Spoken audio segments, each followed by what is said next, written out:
America అధ్యక్షుడు Trump ఇరాన్పై సంచలన వ్యాఖ్యలు చేశారు. ఇరాన్ తాజాగా తమతో చర్చలు జరిపేందుకు సిద్ధమైందని, కానీ అందుకు సమయం మించిపోయిందని స్పష్టం చేశారన్నారు ట్రంప్. ఇజ్రాయెల్, ఇరాన్ మధ్య భీకర దాడులు కొనసాగుతున్న నేపథ్యంలో ట్రంప్ చేసిన ఈ వ్యాఖ్యలు ప్రాధాన్యత సంతరించుకున్నాయి. ట్రంప్ తన సొంత social media platform truth social వేదికగా ఈ విషయంపై స్పందించారు. ఇరాన్ ఎయిర్ ఫోర్స్, నేవీ తుడిచిపెట్టుకుపోయాయని, ఇరాన్ నాయకత్వాన్ని తుదముట్టించామన్నారు.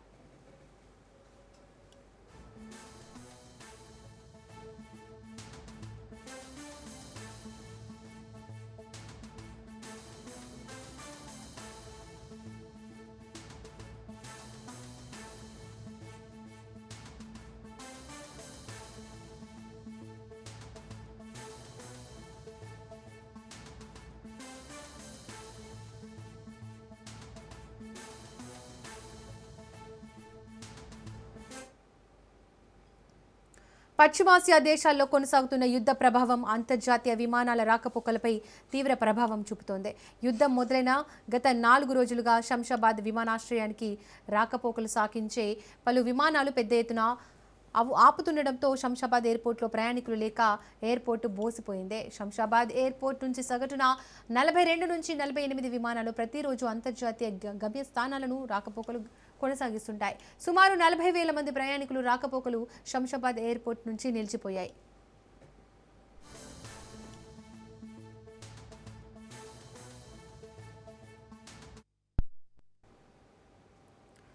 Iran supreme leader Ayatollah Ali Khamenei మృతిపై కేంద్ర ప్రభుత్వం మౌనాన్ని కాంగ్రెస్ పార్టీ అధ్యక్షురాలు సోనియా గాంధీ తప్పుపట్టారు. క్లిష్ట సమయంలో భారత్ స్పందించకపోవడం తటస్థత అనిపించుకోదని, అది నైతిక బాధ్యత నుండి తప్పుకోవడమేనని ఆమె ధ్వజమెత్తారు. ఒక సార్వభౌమ దేశాధినేతను లక్ష్యంగా చేసుకోవడం అంతర్జాతీయ చట్టాల ఉల్లంఘన అని ఆమె స్పష్టం చేశారు.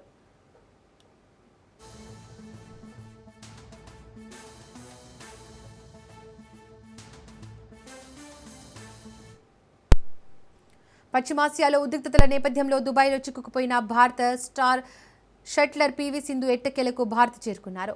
బెంగళూరు ఎయిర్పోర్ట్లో దిగారు. ఈ విషయాన్ని సింధు ఎక్స్లో వెల్లడించారు. సురక్షితంగా బెంగళూరుకు చేరుకున్నానని, గడిచిన కొన్ని రోజులు అత్యంత అనిశ్చిత పరిస్థితులు ఎదుర్కొన్నానని తెలిపారు. ఎట్టకేలకు ఇంటికి చేరుకోగలిగానని చెప్పారు.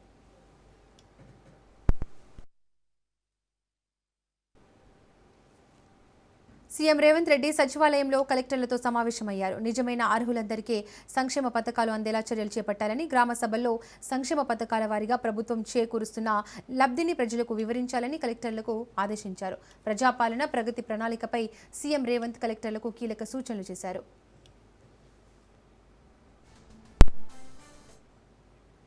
99 రోజుల యాక్షన్ ప్లాన్ ప్రోగ్రాంలో గ్రామస్థాయి నుంచి జిల్లా వరకు ప్రజాప్రతినిధుల భాగస్వామ్యం అవ్వాలన్నారు. ప్రజాప్రభుత్వంలో అందిస్తున్న సంక్షేమ పథకాలు, 200 యూనిట్ల ఉచిత విద్యుత్, ఇందిరమ్మ ఇల్లు, రేషన్ కార్డులు, సన్న బియ్యం లబ్ధిదారుల అభిప్రాయాలను ప్రజల్లోకి తీసుకెళ్లాలని ఆదేశించారు. అలాగే విద్యా వ్యవస్థలో కూడా ప్రభుత్వం తీసుకొస్తున్న మార్పులపై ప్రజలకు అవగాహన కల్పించాలని తెలిపారు.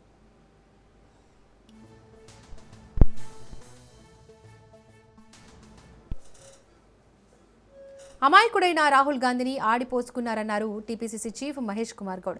మోడీ వ్యవహారంపై బీజేపీ, ఆర్ఎస్ఎస్ సమాధానం చెప్పాలన్నారు. రాజ్యసభ అభ్యర్థుల ఎంపికపై రాహుల్ గాంధీతో చర్చించామని, 16 మంది ఆశావాహుల జాబితాను రాహుల్కు ఇచ్చామన్నారు. అభ్యర్థులను ఏఐసీసీ ప్రకటిస్తోంది. కాంగ్రెస్ పార్టీ స్ట్రక్చర్ గురించి డీసీసీలకు రాహుల్ అవగాహన కల్పించారన్నారు. డీసీసీల శిక్షణ తరగతుల స్ట్రిక్ట్గా నిర్వహించాలన్నారు. 10 రోజుల తరగతుల్లో 1 రోజు కంటే ఎక్కువ రోజులు రాని ఏపీ, తెలంగాణకు చెందిన 8 డీసీసీలకు ట్రైనింగ్ సర్టిఫికేట్ ఇవ్వలేదన్నారు. కేసీఆర్ థర్డ్ ఫ్రంట్ పేరుతో తనకు మద్దతు ఇచ్చే అన్ని రాజకీయ పార్టీలకు డబ్బు తానే పెట్టుకుంటారన్నారు. నిజామాబాద్ మేయర్ కైవసం చేసుకున్నారు అంటే కాంగ్రెస్ పార్టీ కూడా సాధ్యమవుతుంది. మేమందరం కూడా ఈ 2 సంవత్సరాలు కాంగ్రెస్ పార్టీ అధికారంలోకి వచ్చిన తర్వాత రేవంత్ రెడ్డి గారి నేతృత్వంలో నిజామాబాద్ రావాల్సిన ప్రతి అవకాశాన్ని, ప్రతి అభివృద్ధి అవకాశాన్ని, ప్రతి సంక్షేమ అవకాశాన్ని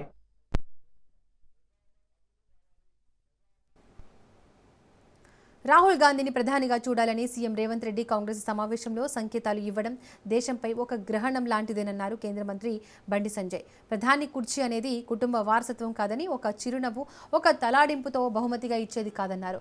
ఈ రాహుల్ గ్రహణం 3 సార్లు భారతాన్ని చీకటిలో ముంచేందుకు ప్రయత్నించిందని ట్వీట్ చేశారు ఆయన.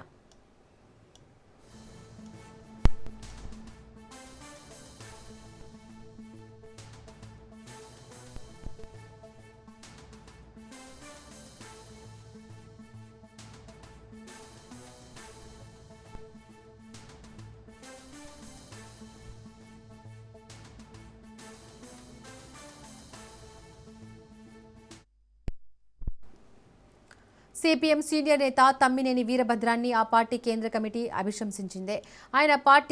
ఆయన రాష్ట్ర పార్టీ కార్యదర్శిగా ఉన్న సమయంలో తప్పుడు రాజకీయ దృక్పథాలను అనుసరించారని ఆక్షేపించింది. 2024లో జరిగిన రాష్ట్ర పార్టీ నూతన కార్యదర్శి ఎన్నిక సమయంలో ప్రజాతంత్ర చర్చ, ఏకాభిప్రాయ సాధన స్థానంలో లూబియింగ్, ప్రలోభాలు, అస్తిత్వవాద అప్పిళ్లు చోటు చేసుకున్నాయని విమర్శించింది. పార్టీ ప్రమాణాలను గాలికి వదిలేశారని దుయ్యబట్టింది.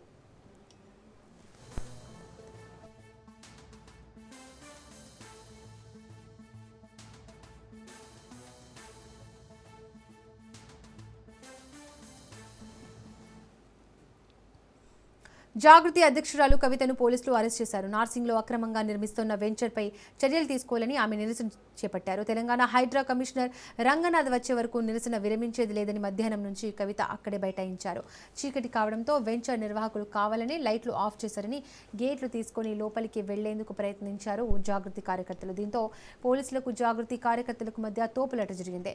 నిరసన చేస్తున్న జాగృతి అధ్యక్షురాలు కవితను పోలీసులు అరెస్ట్ చేసి నార్సింగి పోలీస్ స్టేషన్కు తరలించారు.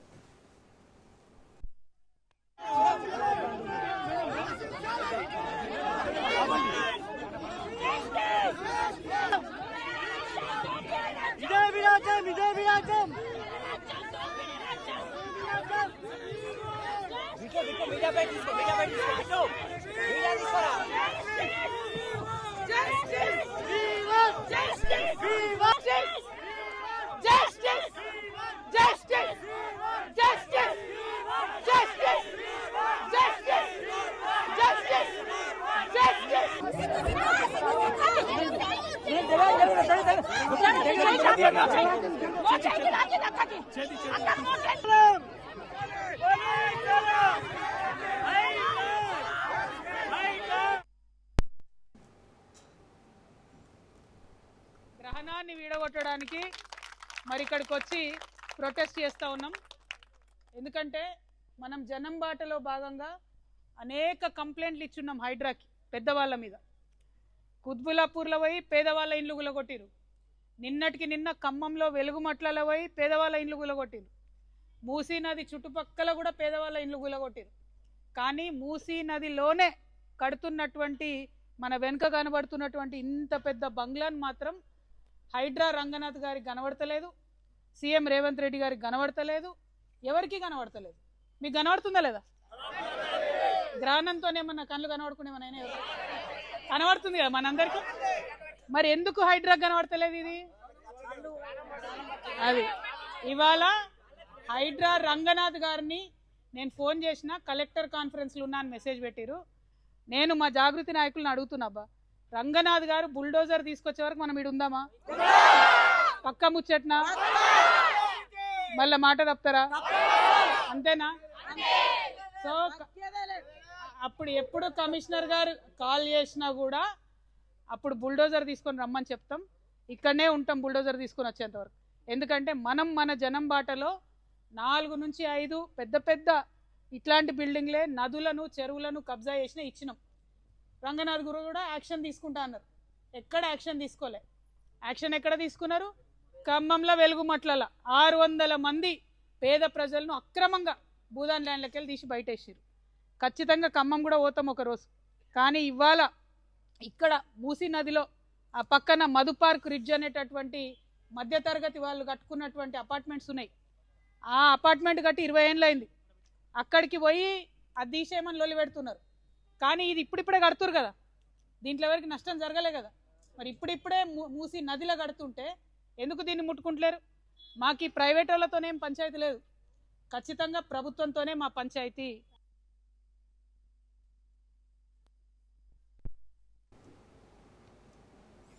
సంగారెడ్డి జిల్లా ఇస్నాపూర్ మున్సిపల్ వైస్ చైర్మన్పై వేటు వేశారు. కాంగ్రెస్ టికెట్పై గెలిచి బీఆర్ఎస్లో చేరిన 8వ వార్డు కౌన్సిలర్ మాధవి నరేందర్ రెడ్డి అభ్యర్థిత్వాన్ని రద్దు చేశారు. కాంగ్రెస్ విప్ ధిక్కరణ ఫిర్యాదుపై విచారణ జరిపి మాధవిపై అనర్హత వేటు వేశారు జిల్లా కలెక్టర్.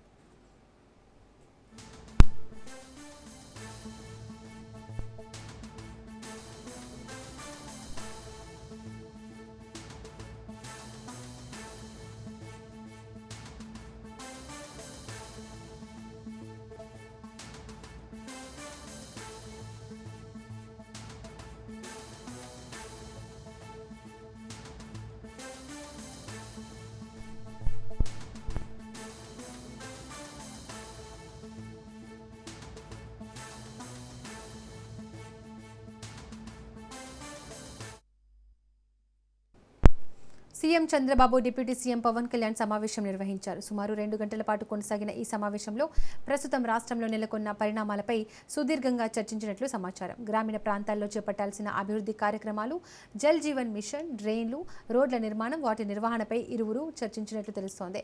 నామినేటెడ్ పదవులు, స్థానిక సంస్థల ఎన్నికలు, రాజ్యసభ అభ్యర్థుల ఎంపికపై కూడా చర్చించినట్లు తెలుస్తోంది. ముఖ్యంగా టీటీడీకి సంబంధించి ప్రస్తుతం నెలకొన్న వివాదాలపై ఇద్దరు సుదీర్ఘంగా చర్చించినట్లు సమాచారం.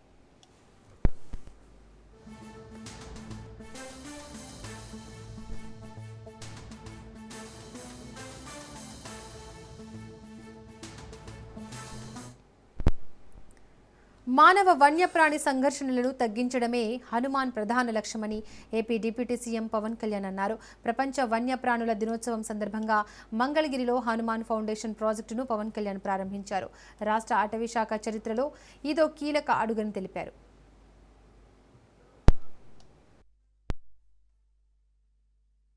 ఈ Hanuman healing and nurturing units for monitoring, aid and nursing of wild life. దీని ముఖ్య ఉద్దేశం మానవ వన్యప్రాణి సంఘర్షణని నివారించడం, తగ్గించడం కోసం రూపకల్పన చేసిన సమగ్ర సాంకేతిక శాస్త్రీయ కార్యక్రమం. ఈ ప్రాజెక్ట్ ద్వారా చిత్తూరు జిల్లా, పార్వతీపురం ఇలాంటి జిల్లాల్లో ఎక్కడైతే ఏనుగులు కానీ వన్యప్రాణులు కానీ ఊళ్ళలోకి వచ్చేసి పొలాల మీద పడి ప్రాణానికిను అలాగే వ్యవసాయానికి ఇబ్బంది కలిగించే పరిస్థితుల్లో వీటిని హ్యాండిల్ చేయాలనే దాని నుంచి పుట్టిందే ఈ హనుమాన్ కార్యక్రమం. ఈ ప్రాజెక్ట్ ద్వారా సరిహద్దు గ్రామాల ప్రజలకి రక్షణ, వారి జీవనోపాధికి భద్రత కల్పించడం, వన్యప్రాణుల సంరక్షణ చర్యలు మరింత కట్టుదిట్టంగా ముందుకు తీసుకెళ్తాం. వన్యప్రాణుల్ని సంరక్షిస్తూనే పంటలు, పశువులు, ప్రజల ప్రాణాలు, ఆస్తుల సంరక్షణ హనుమాన్ తాలూకు ప్రధాన కర్తవ్యం. ఏదైనా సంఘర్షణ చోటు చేసుకున్నప్పుడు వెంటనే స్పందించడం, వారికి కావాల్సిన ఉపశమన చర్యలు, పరిహారం చెల్లింపు వ్యవస్థల్ని హనుమాన్ ఫౌండేషన్ నిర్వహిస్తుంది. అలాగే పంచాయతీరాజ్, వ్యవసాయ, ఉద్యాన, రెవెన్యూ, పోలీస్ శాఖలతో పాటు ఇతర శాఖలతో సమన్వయం చేసుకుంటూ అటవీ శాఖ హనుమాన్ని ముందుకు తీసుకెళ్తాం. ఈరోజు ఈ హనుమాన్ ప్రాజెక్ట్ కోసం మొట్టమొదటిసారి రాష్ట్రంలో పూర్తి సాంకేతికతో కూడిన, అంటే GPS ట్రాకింగ్ ఇలాంటి సాంకేతికతో కూడిన 100 వాహనాలని ప్రారంభించాం. దాంట్లో 93 rapid response and rescue team vehicles, 7 wildlife ambulances ఉన్నాయి. వీటికి అనుసంధానంగా విశాఖపట్నం, రాజమహేంద్రవరం, తిరుపతి, బైరిట్లలో 4 wildlife rescue and treatment సెంటర్స్ని ఏర్పాటు చేస్తూ ఉన్నాం. 19 ర్యాపిడ్ రెస్పాన్స్ టీమ్స్ సిద్ధంగా ఉన్నాయి. ప్రతి వాహనంలో అటవీ రేంజ్ ఆఫీసర్, జంతు వైద్య సిబ్బంది, ట్రైబల్ హెల్పర్స్, గిరిజన సహాయకులు, para veterinarians, trained and community based veterinarians, community based animal వర్కర్స్తో కూడిన పూర్తి స్థాయి వ్యవస్థ. జోగి రమేష్ ఇంటిపై దాడి ఘటన చాలా బాధాకరం. నేరుగా రాష్ట్ర ప్రభుత్వం ప్రేరేపిత నేరాలు జరగడం దురదృష్టకరమన్నారు. 30 మందితో పూర్తి ప్రణాళికతో పసుపు రంగు రోప్తో పోలీసుల సమక్షంలో దాడి దేనికి సంకేతమన్నారు. ఇదేనా మన సంస్కృతి, సాంప్రదాయం అంటూ నిలదీశారు. ఇదేనా చంద్రబాబు అపార అనుభవం, విజన్తో సమాజానికి నేర్పిస్తున్నారన్నారు.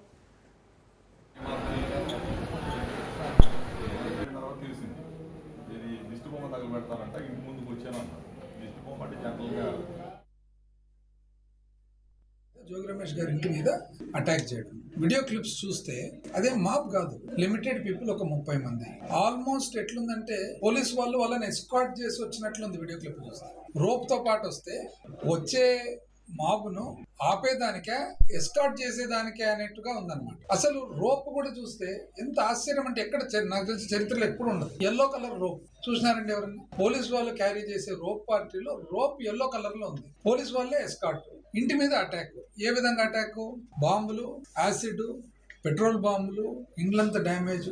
ఇంకోటి కొత్త రకమైనది ఏమంటే, ఈ మధ్య ఈ 2 సంవత్సరాలుగా చూస్తుండేది, మహిళలు కూడా అసభ్యకరంగా మాట్లాడటము, అటాక్ ముందర రావడము రూలింగ్ పార్టీ తరఫున ఎక్కడైనా చూసినామండి ఇంతకుముందు. ఇది సహజమైన సాంప్రదాయం అయితే కాదు కదా. ఇది వెనకాల నుంచి ఎవరో ఒకరు ఇన్స్టిగేట్ చేసి చెప్పి ట్రైనింగ్ ఇచ్చి కోచింగ్ ఇస్తే తప్ప మన భారతదేశ సంస్కృతులు అయితే సహజమైన సాంప్రదాయం అయితే కాదు కదా.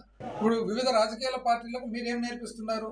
ఇక్కడ రూలింగ్ పార్టీగా ఉంటూ అంటే ఈ విధమైన పరిపాలన చేయొచ్చు అంటే, కేసే లేనిది కేసు సృష్టించవచ్చు, ఎవిడెన్స్ కావాలి కదా, ఎవిడెన్స్ కూడా సృష్టించవచ్చు. ఇది మీరు కొత్తగా నేర్పిస్తున్నారు అంటే ఇంతటితో ఆగిపోతుంది సంస్కృతి. అంటే ఎటువైపు తీసుకుపోతున్నారు అని. ఈరోజు మీరు దశాబ్దాల రాజకీయ అనుభవం అని చెప్పేసి మీ కళ్ళెదురుగానే పోలీస్ ఎస్కార్ట్తో పాటు వచ్చి ఇళ్ల మీద పడి బాంబులేసి కాల్చి పెట్టి పోనీ మీకు తెలియదని అంటున్నారు. తెలియకుంటే తెలిసింది కదా ఇప్పుడు ఏం యాక్షన్ తీసుకున్నారండి? ఎవరైతే ఈ క్రైమ్లో భాగస్వాములు ఉన్నారో, క్రిమినల్స్ ఉన్నారో వాళ్ళ మీద ఏం యాక్షన్ తీసుకున్నారు, అంటే ఏమిటికి ఉపయోగపడుతుంది అని ఇప్పుడు అనుభవం. అంటే ఇవన్నీ కూడా పబ్లిక్ వాచ్ చేస్తున్నారు. కాబట్టి ఖచ్చితంగా 100% పద్ధతులు మార్చుకోకుంటే మాత్రం 100% మూల్యం చెల్లించాల్సి వస్తుంది.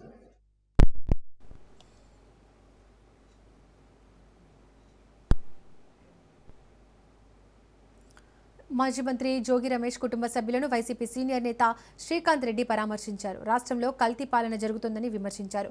ప్రజాబలం లేక మేనేజింగ్ పాలిటిక్స్ చంద్రబాబు నైజం అంటూ మండిపడ్డారు. డైవర్ట్ పాలిటిక్స్లో భాగంగా అంబటి జోగి రమేష్ ఇండ్లపై దాడులు చేశారని ఆగ్రహం వ్యక్తం చేశారు. పోలీసులు దగ్గరుండి పెట్రోల్, యాసిడ్ బాంబులతో దాడులు దేనికి సంకేతమన్నారు.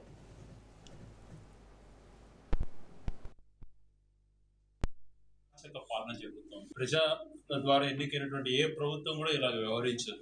ఏ విషయాలు తీసుకున్నా బీసీల నాయకుల పైన దాడి జరిగేటువంటి అయితేనేమి, ఓ పక్కన ప్రతి విషయాలలో కల్తీ. ఒక మాటలో చెప్పాలంటే ఈ ప్రభుత్వమే ఒక కల్తీ ప్రభుత్వం. పసిపిల్లలు తాగే పాల దగ్గర నుంచి దేవుడికి సప్లై చేసేటువంటి మెటీరియల్ దగ్గర నుంచి అన్ని విషయాలలో కల్తీలు చేస్తూ, మోసం చేస్తూ, ఇతరుల పైన నెపం నెట్టుతూ కాలం గడుపుతూ వస్తున్నారు. రెడ్ హ్యాండెడ్ గా దొరికిపోయారు ఏ రకంగా తిరుమలలో మోసం చేసింది అన్నటువంటి. వీళ్ళ ప్రచారాలు ఎలాగుంటాయన్నటువంటిది కూడా ఈ మధ్యన ప్రజలు గమనిస్తూ వస్తున్నారు. 20 సంవత్సరాల నుంచి కేవలం ఎన్టీ రామారావు గారిని దింపిన ప్రభుత్వంలోకి వచ్చినప్పటి నుంచి హోలీ పండుగంటేనే రంగుల హరివిల్లు. దేశవ్యాప్తంగా హోలీ సంబరాలు అంబరానంటుతున్నాయి. ఒకరికొకరు రంగులు చల్లుకుంటూ సందడి చేస్తున్నారు. రంగులు, సాంప్రదాయ నృత్యాలతో, సెలబ్రేషన్స్తో ఎంజాయ్ చేస్తున్నారు. మరి ముఖ్యంగా హైదరాబాద్లో హోలీ సంబరాలు ఘనంగా జరుగుతున్నాయి. డీజే మూతలతో వీధులన్నీ కిక్కిరిసిపోతున్నాయి. పలు ప్రాంతాల్లో అర్ధరాత్రి హెలికా దహన్ నిర్వహించారు. రంగులు చల్లుకొని స్వీట్లు పంచుకుంటున్నారు ప్రజలు. 2026 సంవత్సరం ప్రారంభంలోనే అద్భుతం చోటు చేసుకుంది. మొదటి ఖగోళ అద్భుతం ఆవిష్కృతమైంది. ప్రపంచవ్యాప్తంగా పలు ప్రాంతాలతో పాటు ఇండియాలోనూ ఈ పాక్షిక చంద్రగ్రహణం కనిపించింది. ఈ అరుదైన దృశ్యాన్ని ఖగోళ ప్రేమికులు ఎంతో ఆసక్తిగా వీక్షించారు. ఈ క్రమంలో చంద్రుడు ఎరుపు రంగులో కనువిందు చేశాడు. దీంతో చంద్రగ్రహణం ముగిసింది. ఈ దృశ్యం ఏర్పడడానికి ముందు సాయంత్రం 3:20 చంద్రగ్రహణం ప్రారంభమైంది. ఇది సాయంత్రం 6:47 ముగిసింది. ఈ అద్భుత దృశ్యాన్ని వీక్షించిన ప్రజలు ఎంతో అనుభూతిని పొందారు. అలాగే చంద్రగ్రహణం సందర్భంగా మూసేసిన ఆలయాలను శుద్ధి చేసి భక్తులకు దర్శనాలను కల్పిస్తున్నారు. అలాగే చంద్రగ్రహణం విడిచిన తర్వాత అంతా స్నానాలు ఆచరించి దైవనామస్మరణలు చేశారు. హైదరాబాద్లో గ్రహణం విడిచే చివరి నిమిషంలో ఆకాశంలో అద్భుతం జరిగింది.